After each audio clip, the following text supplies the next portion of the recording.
विद्या के मंदिर में लोकायुक्त पुलिस की बड़ी कार्यवाही। 25,000 रुपए की रिश्वत लेते ट्रे प्राचार्य रंगे हाथ पकड़ाया।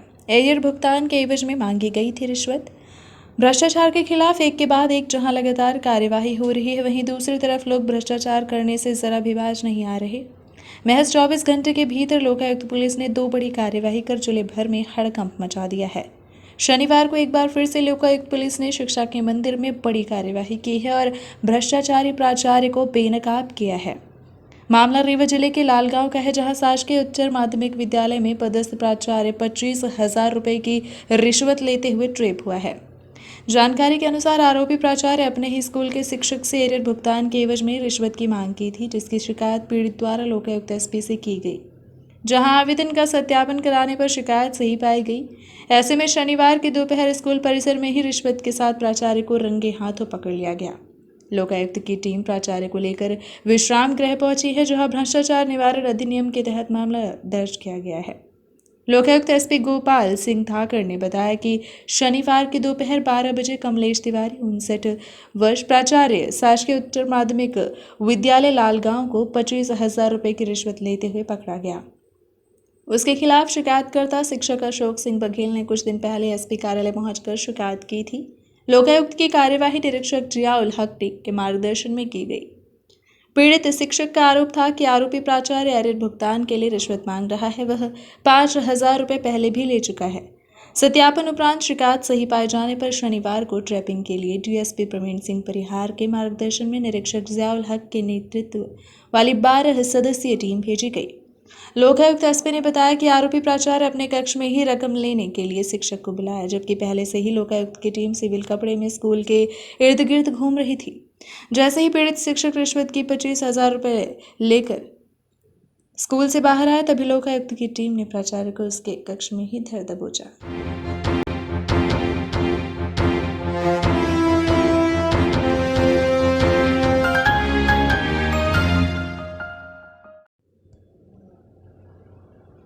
सिविल लाइन थाना क्षेत्र अंतर्गत एजी कॉलेज मोड़ के समीप 2 युवकों ने चलाई गोली लगने से एक युवक घायल, जिसे तत्काल उपचार के लिए ले जाया गया संजय गांधी अस्पताल। मामला सिविल लाइन थाना क्षेत्र अंतर्गत एजी कॉलेज मोड़ के पास का है, जहां गोली चलाने की घटना सामने आई है। घटना की सूचना मिलते ही सिविल लाइन थाना प्रभारी हितेंद्र नाथ शर्मा अपने दल बल के साथ मौके पर पहुंचे और घटना की जाँच कर रहे हैं।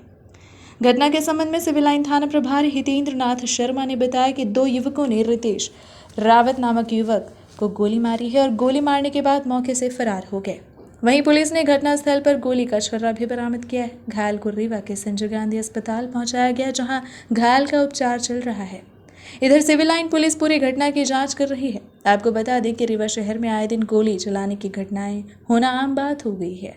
हालांकि गोली चलाने की घटने के बाद ही मौके पर सिविल लाइन पुलिस पहुंच गई और मामले की जांच की जा रही है। सर, ये कल एक युवक के ऊपर बाइक सवार बदमाशों ने गोली चलाने की घटना को अंजाम दिया, क्या पूरा मामला है? कल जो है शाम 6:40 पे पड़रा में एक हरनेक सिंह हैं क्रेन वाले, उनके दुकान के सामने एक मोटरसाइकिल ने जो है 2 सवार व्यक्ति जा रहे थे और उन लोगों ने एक फायर किया, जिससे एक बच्चे को, जो उनके यहाँ काम करता है, वो लड़का है, हितेश नाम है उसको एक गोली उसके पुट्ठे में लग गई है। उसका इलाज कराया गया है और जो आरोपी हैं उनके खिलाफ 307 का मामला पंजीबद्ध किया गया है सिविल लाइन थाने में। विवेचना जारी है उसमें और कुछ संदेहों के नाम आए हैं और पुलिस जल्दी ही उन्हें गिरफ्तार कर लेगी। अभी जब वो आरोपी पकड़े जाएंगे तब ये समझ में आएगा। अभी उनका ये कहना है कि हमारे से किसी का कोई विवाद नहीं है, किसने मारा, वो तो ये समझ रहे थे कि गिट्टी उछल के उनके पास लग गई है, जिससे उनको ये चोट आई। सर, अभी कैसी है हालत कैसी है सर? समान है। अभी सूचना मिली थी कि एजी तिराहे के पास क्रेन सर्विस में एक लड़का काम करता था, रितेश रावत। रोड से 2 व्यक्ति मोटरसाइकिल से निकलते हुए उसको फायर किए हैं, जो उसके कमर के ऊपर लगी हुई है। घटनास्थल देखने पे खोखा मिला है और इलाज अभी इसका संजय गांधी अस्पताल में चल रहा है। हालत ठीक है आरोपियों की पता तलाश की जा रही है, विवेचना जारी है। ऐसी प्रथम दृष्टया जानकारी मिली कि लगभग 2 लोग थे मोटरसाइकिल में। कमर में लगी है, एक ही फायर है। पर घटना घट गई है और पुलिस यहाँ पर खड़ी हुई है, बताइए क्या वारदात हुआ? गोली चली है। यहाँ से कोई दो लड़के जा रहे थे, बाइक से जा रहे थे, अपाचे बाइक से पता चला है। उन्होंने गोली चलाई है। यहीं पे एक लड़का, आदिवासी लड़का है, उसको गोली लगी है। कहाँ पर लगी है गोली? अब हमने तो देखा नहीं, पीछे बता रहे हैं कि पीछे लगी है कहीं पे। तो ये गोली चलाने वालों को पता नहीं चला कौन लोग हैं? नहीं पता चला। तो बोले कि बताया कि मुँह बांध के इधर से निकल गए, इधर से आए।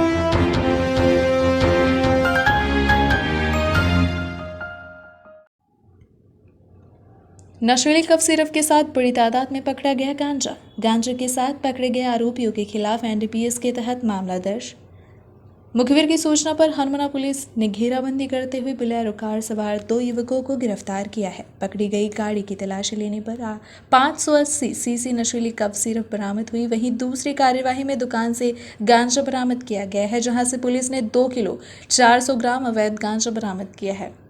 पुलिस से मिली जानकारी के अनुसार हनुमाना थाना प्रभारी शैल यादव को मुखबिर से सूचना मिली थी कि कल्लू उर्फ कालू उर्फ कौशलेश पटेल निवासी तुवकमा अपनी दुकान से गांजे की बिक्री करता है। सूचना मिलते ही पुलिस ने घेराबंदी कर उसकी दुकान में दबिश दी, जहां 2 किलो 400 ग्राम गांजा बरामद हुआ।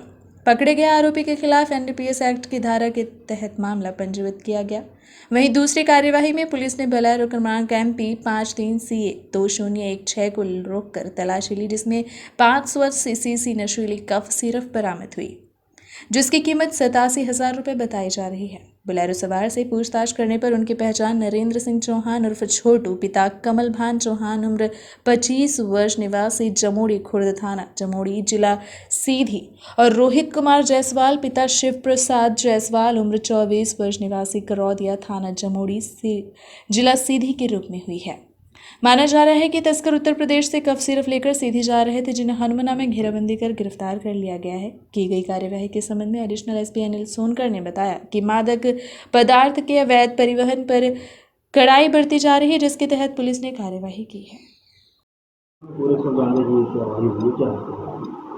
थाना प्रभारी हनुमाना शैलेश यादव ने एक गाड़ी पकड़ी है जिसमें गांजा और कोरेक्स की 580 सीसियों का परिवहन हो रहा था, जिसके गांजे का वजन जो है 2 किलो 400 ग्राम है।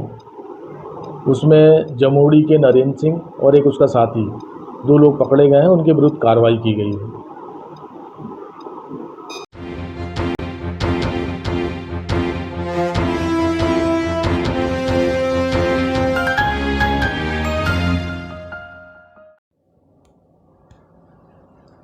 सिविल लाइन पुलिस के कबाड़ी मोहल्ले में दबिश, बड़ी मात्रा में पकड़ी गई नशीली कफ सिरप।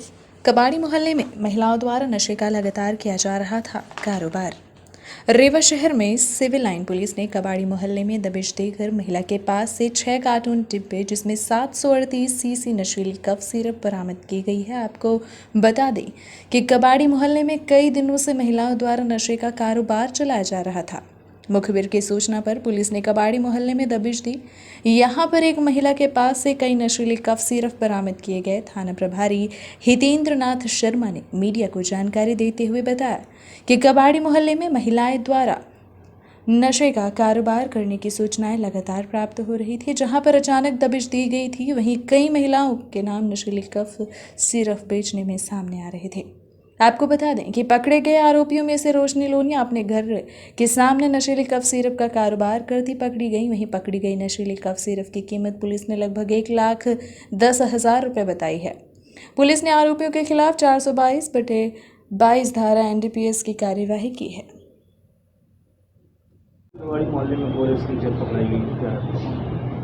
मुखबिर से सूचना मिली थी कि कबाड़ी मोहल्ले में कुछ महिलाएं नशीली कफ सिरप कोरेक्स बेचने का विक्रय का काम कर रही हैं। इस सूचना की तस्दीक के लिए सब इंस्पेक्टर शुकुरलाल को निर्देशित किया गया था। टीम बनाकर उनके द्वारा दबिश दी गई। दबिश पर सूचना सही पाई गई।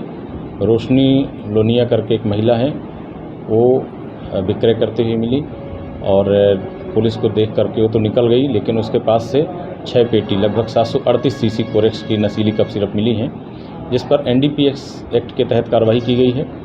और महिला को गिरफ्तार कर जेल दाखिल कर दिया गया है। कार्रवाई अभी जारी है। लगातार महिलाएं इस तरह की फोरेक्स वहाँ पर लगातार।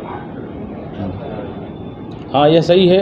अभी जो देखने में आया है, चूँकि इन्हें कुछ ऐसा लगता होगा कि महिलाओं पे कार्रवाई थोड़ा सा लिबरल हो सकती है, लेकिन ऐसा नहीं है। अभी हमने लगातार 15 दिन के अंदर रानी लोनिया को, गुड्डी लोनिया को और रोशनी लोनिया को, और एक और महिला है रचनिया, जो फरार हो गई थी, रानी लोनिया के साथ की अभियुक्त थी, उसको गिरफ्तार किया है। 4 महिलाओं को अभी तक गिरफ्तार किया गया है। अभी लगातार सूचनाएं आ रही हैं, कार्रवाई लगातार जारी रहेगी।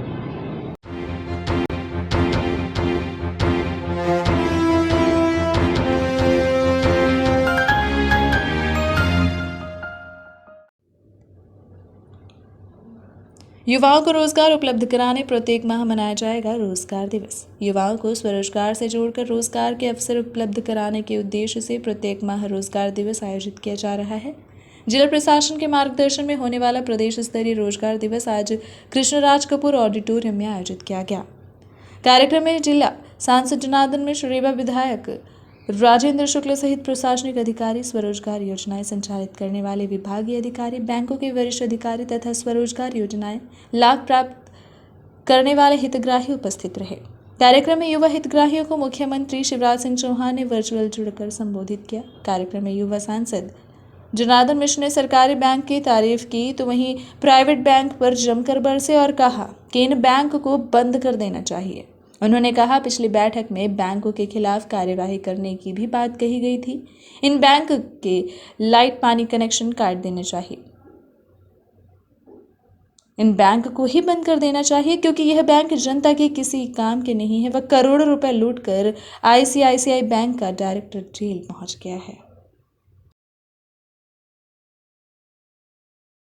जो हमने प्रस्ताव दिया था उसमें क्या कार्रवाई, मैं चाहूंगा कि उसकी रिपोर्ट आप अगली 2 तारीख को दिशा की बैठक है उसमें सबमिट करें। कार्रवाई कितनी कार्रवाई होगी, अब वो ध्यान में आ रहा है, धीरे धीरे कलेक्टर भी करेंगे और जो भी जहां भी जिस स्तर पर होगा इनके खिलाफ कार्रवाई होनी ही चाहिए। मैं निश्चित रूप से रोजगार के जो बिंदु थे वो बदल रहे हैं। पहले केवल रोजगार का मतलब था नौकरी, सरकारी नौकरी, फिर प्राइवेट नौकरी, और बड़े बड़े उद्योगपति कुछ लगा लेते थे, वही एक रोजगार दिखता था। लेकिन जब से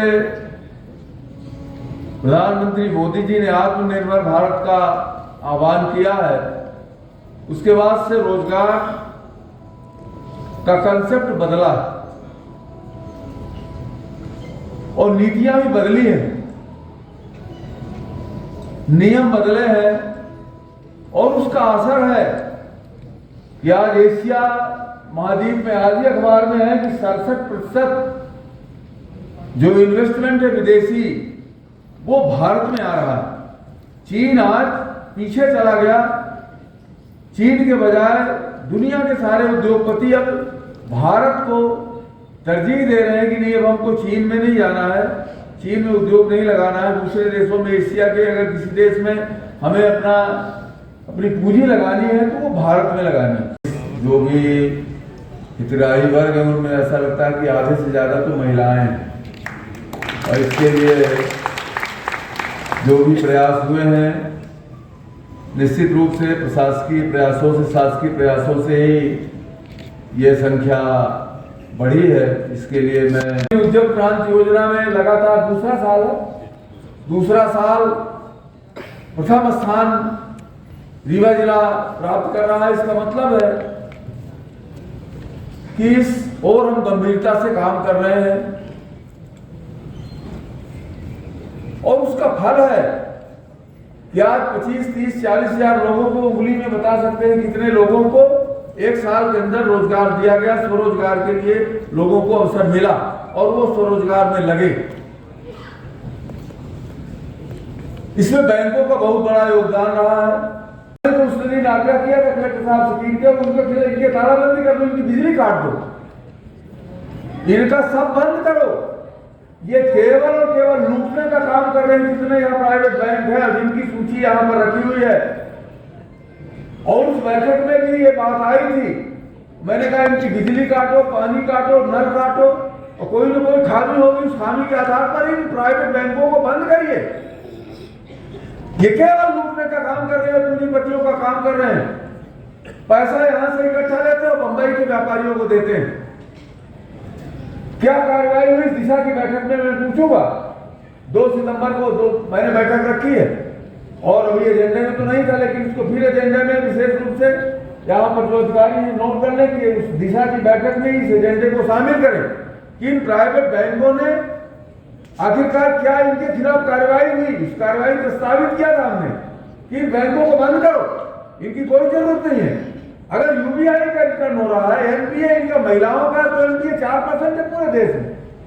पूरे देश में स्व सहायता समूह की महिलाओं का एनपीए केवल 4% है, यानी 7%, लगभग 7% वो पैसा वापस कर रही है, वापस कर सकती है पैसा।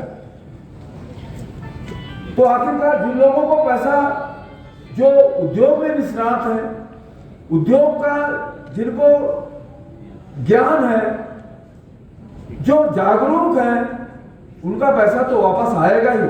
अगर उनका पैसा वापस नहीं आ रहा है, इसमें वो क्या, वो बेईमानी कर रहे हैं। और बेईमानी अगर कोई कर रहा है तो अभी बैंकों से पूछे, प्राइवेट बैंकों से, सबसे ज्यादा चोरी इन लोगों ने की, सबसे ज्यादा इनके जनरल मैनेजिंग डायरेक्टरेट में सबसे ज्यादा ये जेल जा रहे हैं, सर्वाधिक मुकदमे इनके खिलाफ हो रहे हैं। तो गरीबों के लिए ये इनके रास्ते बंद हैं और पूंजीपति इनका लेकर के पैसा उड़ रहा है। आईसीआईसीआई के तो डायरेक्टर, वो कौन थी, वो आईसीआईसी बैंक की वो डायरेक्टर चली गई जेल, चंदा कोचर चली गई जेल, और यहाँ आईसीआईसी का हमको लगता है शून्य होगा, इसमें देखा शून्य है। तो तुम्हारी डायरेक्टर जा रही जेल, हजारों करोड़ रुपए लूट करके, 700-800 करोड़ रुपए अपने पति के साथ मिलकर के लूट लिया, और तुम यहाँ इनको 10,000 रुपए में इनको डिफॉल्टर मान रहे हो। यह स्थिति है इन बैंकों की। इसलिए मेरा जो एक दुराग्रह था, वो सब समाप्त करने का फल है कि आज पूरी दुनिया भारत की ओर आ रही है पूंजी लगाने के लिए। यही स्थिति देश में भी है। आज जो महिला उद्यमी यहाँ पर उपस्थित है, क्या 10 वर्ष पहले आप कल्पना कर सकते थे कि कोई महिला उद्यमी आकर के डैश में बोलेगी कि मैंने इतना 5 लाख लिया और इतने लोगों को रोजगार दिया? संभव नहीं था। लेकिन आज इतनी महिला उद्यमी यहाँ इकट्ठा है, उससे ऐसा लग रहा है कि निश्चित रूप से काम हो रहा है, रोजगार सृजन को बढ़ावा मिल रहा है। और रीवा जिले में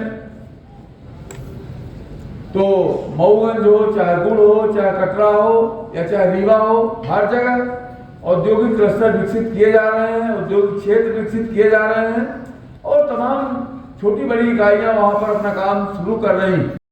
स्वरोजगार दिवस का आयोजन किया गया है, कितने लोगों को योजनाओं के अंतर्गत रोजगार स्वरोजगार मुहैया कराएंगे?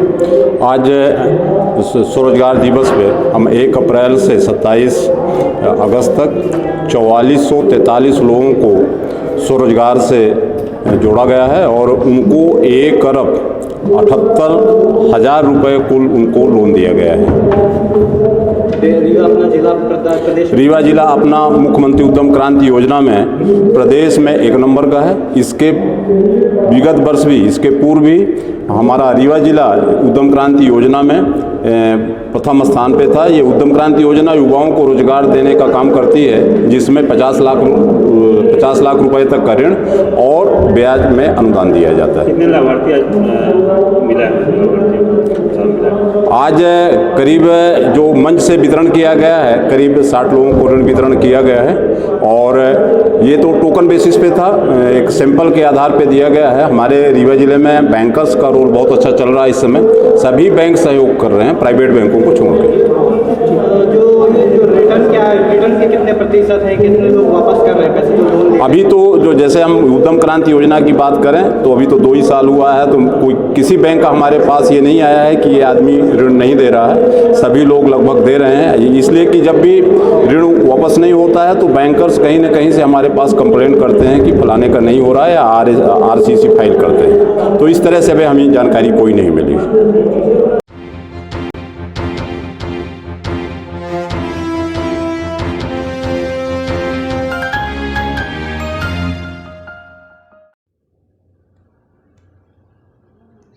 ग्राम सभा में सरपंच पति ने दबंगई से किया ग्राम सभा का संचालन। मामला रीवा जिले के नईगढ़ी जनपद पंचायत अंतर्गत ग्राम पंचायत जोरौट का है।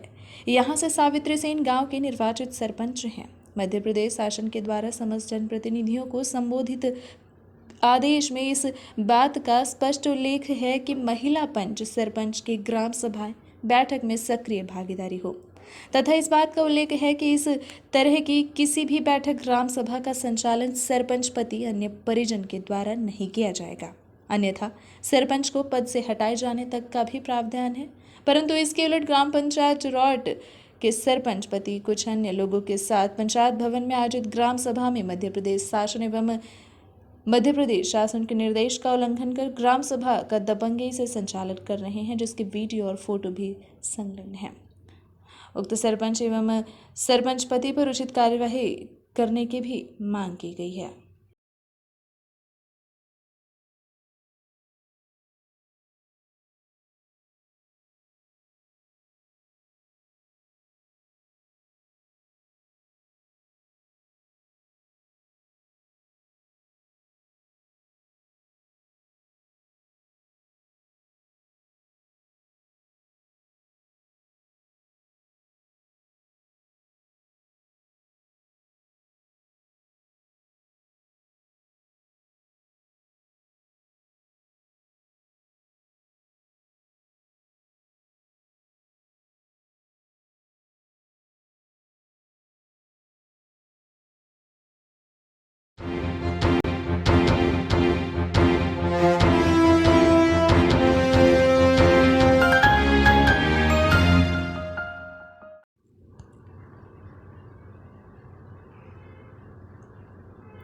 ग्राम पंचायत लोहद्वार के वार्ड क्रमांक 16 एवं 17 के बीच सड़क और पुलिया निर्माण की मांग को लेकर तहसीलदार को सौंपा गया ज्ञापन।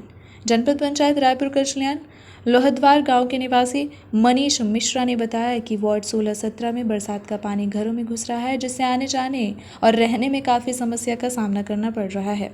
यह समस्या विगत कई वर्षों से चली आ रही है, जिसको लेकर समस्त वार्डवासी सरपंच सचिव को अवगत करा चुके हैं, लेकिन अभी तक कोई कार्यवाही नहीं हुई और जल भराव की स्थिति इतनी भयानक बन जाती है कि बार बार छोटे छोटे बच्चे डूब जाते हैं, जिस कारण आज स्थानीय निवासियों ने जुटकर यहां पर एक पुलिया और एक सड़क की मांग को लेकर रायपुर कचलियान तहसील में ज्ञापन सौंपने आए हैं, जिससे भविष्य में कोई अप्रिय घटना घटित न हो।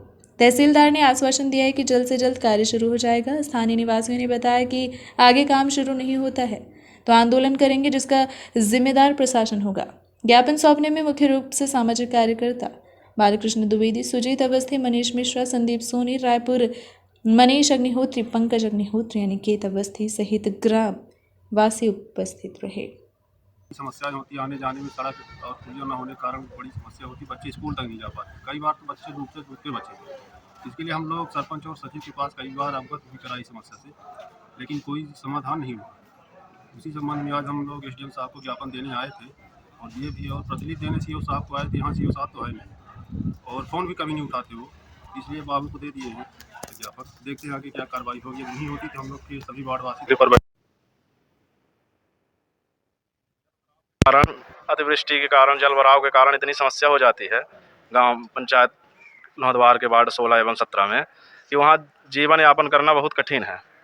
इसमें सरपंच सेक्रेटरी को कई बार 3 साल 4 सालों से अवगत कराया जा रहा है, मगर उसमें आज तक कोई सुनवाई और ना तो कोई कार्रवाई हुई।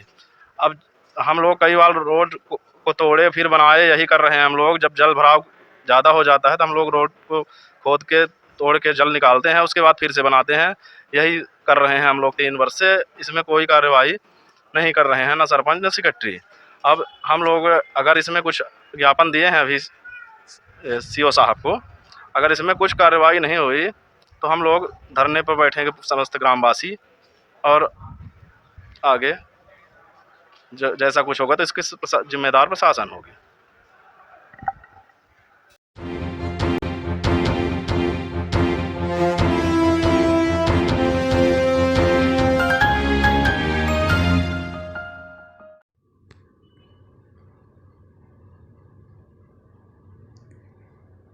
श्री राम मंत्र महायज्ञ में 1,30,00,000 आहुतियां दी जाएंगी। अयोध्या धाम में 5 अक्टूबर से लेकर 13 अक्टूबर तक विराट श्री राम मंत्र महायज्ञ का आयोजन किया जा रहा है। इस कार्यक्रम में उत्तर प्रदेश के मुख्यमंत्री योगी आदित्यनाथ को भी आमंत्रित किया गया है। संतों के साथ उनसे मुलाकात कर उन्हें आमंत्रण पत्र दिया जा चुका है। 540 यजमानों द्वारा महायज्ञ में 800 कुंतल हवन सामग्री से कुल 1,30,00,000 आहुतियां डाली जाएंगी।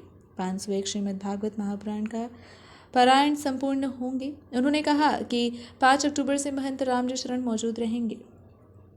5 अक्टूबर से लेकर 13 तक श्री राम कथा का कार्यक्रम है, जिसे मलुक पीठाधीश्वर वृंदा धाम के जगत गुरु द्वाराचार्य डॉक्टर राजेंद्र देवाचार्य महाराज अपने श्रीमुख से कहेंगे। अयोध्या का सारा संत समाज इस धार्मिक कार्यक्रम की तैयारियों में जुटा हुआ है। जगत गुरु स्वामी राम दिनेशाचार्य, महंत अवधेश दास, महंत रामभूषण दास, कृपाल महंत, महंत मनीष दास, जनार्दन दास संयोजन में महोत्सव मनाया जा रहा है। महंत रामदास अयोध्या के भारतवर्ष के विद्वान करेंगे। वहीं 11, 12 एवं 13 अक्टूबर को दोपहर 2 बजे शाम 6 बजे तक अंतर्राष्ट्रीय विश्व स्तरीय संत सम्मेलन आयोजित होंगे, जिससे तुलसी पीठाधीश्वर जगत गुरु स्वामी राम भद्राचार्य, पूरी शंकराचार्य, स्वामी निष्लांद सरस्वती, शंकराचार्य वासुदेवानंद सरस्वती समेत जगत गुरु शंकराचार्य, द्वाराचार्य, महामंडलेश्वर व सभी संप्रदायों के आचार्यगण सम्मिलित रहेंगे। इसका नाम है श्री राम मंत्र महायज्ञ। इसकी कैसे व्यवस्था की जाएगी? इसमें 800 कुंटल हवन सामग्री के द्वारा 1,30,00,000 आहुतियाँ पड़ेंगी। इसमें संपूर्ण भारतवर्ष के राम भक्तों के लिए अयोध्या में निवास की व्यवस्था बनाई गई है। प्रत्येक आश्रमों में आवासीय व्यवस्था बन चुकी है। उसमें 11 मंजिल की यज्ञशाला निर्मित हो रही है। साथ ही लाखों जो संत महापुरुष पधारे हैं उनके लिए वस्त्र, दक्षिणा इत्यादि सभी राम भक्त भारत के कोने कोने से सहयोग कर रहे हैं, तो उनके सहयोग के द्वारा ये यज्ञ संपन्न हो रहा है। संत समागम भी होगा।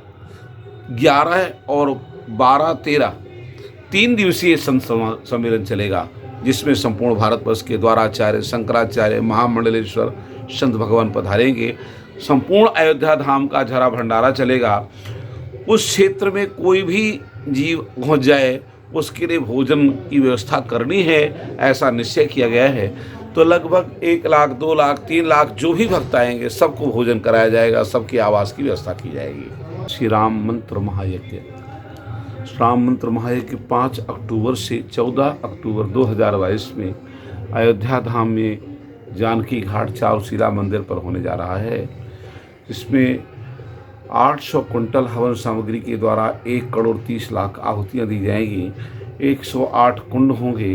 11 मंजिल की यज्ञशाला निर्मित हो रही है। 501 श्रीमद् भागवत के विद्वान भारत के कोने कोने से आ रहे हैं, उनके द्वारा 501 भागवत जी के पारायण होंगे। 501 जोड़े श्रीमद् भागवत के यजमान बनकर के रहेंगे। 500 राम मंत्र जापक 13 करोड़ मंत्र का जाप करेंगे। मलुक पीठाधीश्वर श्री राजेंद्र दास जी महाराज, जिनका नाम श्री राजेंद्र देवाचार्य समाज में लोग लेते हैं, उनके द्वारा श्रीमद् वाल्मीकि रामायण की पावन कथा होगी। संपूर्ण भारतवर्ष के महामंडलेश्वर, द्वाराचार्य, शंकराचार्य सबका आमंत्रण हो रहा है। सभी महापुरुष कृपा करके वहाँ पधारेंगे। स्वामी जी की जन्मभूमि सतना जिला में पौड़ी धाम है। पौड़ी धाम ये रीवा संभाग के अंतर्गत हो रहे है। तो समस्त भक्तों की इच्छा है कि यहाँ भी एक बैठक हो जाए और यहाँ के भक्तों को भी ज्ञान होवे कि स्वामी जी का एक यज्ञ पुनः अयोध्या धाम में होने जा रहा है। इसके लिए एक विशाल बैठक है। यहाँ से इसकी रूपरेखा है, जैसे बिंद में भी यज्ञ होना नहीं हो रहा है। नहीं, बिंद में नहीं हो रहा है, ये बात तो सत्य है, किंतु बिंद के धरती पर ही स्वामी जी ने 13 करोड़ राम मंत्र का जप किया। रीवा से 15 किलोमीटर खजुहा धाम है, जिसको लोग खजुहा कला के नाम से जानते हैं। वहाँ तो चूँकि इस स्थल में तपस्या किया है, इसलिए इन भक्तों को आहूत करना अति अनिवार्य है और सभी भक्तों को लाभ प्राप्त हो, इसीलिए एक बैठक की गई। इसके पहले भी जप किया जा चुका है आज तक।